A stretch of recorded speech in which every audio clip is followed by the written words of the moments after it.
ಅನೇಕ ಬಾರಿ ಅಕ್ಕಿಯನ್ನು ಕೇವಲ ಅನ್ನ ಅಥವಾ ಹಿಟ್ಟಿನ ಬಳಕೆಗೆ ಮಾತ್ರ ಉಪಯೋಗಿಸುತ್ತೇವೆ. ಆದರೆ ಈ ಅಕ್ಕಿಯನ್ನು ಅನೇಕ ವಿಧದಲ್ಲಿ ಮನೆಯ ಅವಶ್ಯಕತೆಗಳಿಗೆ ಬಳಕೆ ಮಾಡಬಹುದು. ಅದು ಹೇಗಂದ್ರೆ, ಉದಾಹರಣೆಗೆ ಮೊಬೈಲ್ ಫೋನ್ ಅಥವಾ ರಿಮೋಟ್ನಂತಹ ಕೆಲವು ಎಲೆಕ್ಟ್ರಾನಿಕ್ ಸಾಧನಗಳು ಅಪ್ಪಿತಪ್ಪಿ ಏನಾದರೂ ನೀರಿನ ಮೇಲೆ ಬಿದ್ದರೆ ಅಥವಾ ಒದ್ದೆಯಾದರೆ ಅದನ್ನು ಒರೆಸಿ ಅಕ್ಕಿಯ ಡಬ್ಬದಲ್ಲಿ 1-2 ಗಂಟೆಗಳ ಕಾಲ ಇಡೋದ್ರಿಂದ ಅಕ್ಕಿಯು ಅದರಲ್ಲಿನ ತೇವಾಂಶವನ್ನು ಹೀರಿಕೊಳ್ಳುತ್ತೆ.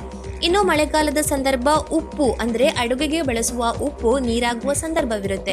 ಆಗ 1-2 ಅಕ್ಕಿಯನ್ನು ಉಪ್ಪಿನ ಡಬ್ಬದಲ್ಲಿ ಇಟ್ಟರೆ ತೇವಾಂಶ ಹೀರಿಕೊಳ್ಳಲು ಸಹಾಯ ಮಾಡುತ್ತೆ.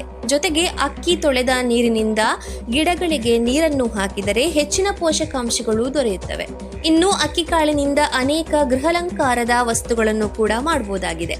ನಿಮಗೆ ಸಾಕಷ್ಟು ಸಮಯ ಇದ್ರೆ ಈ ಸಂಬಂಧ ಅನೇಕ ಯೂಟ್ಯೂಬ್ ವಿಡಿಯೋಗಳು ಲಭ್ಯವಿದೆ.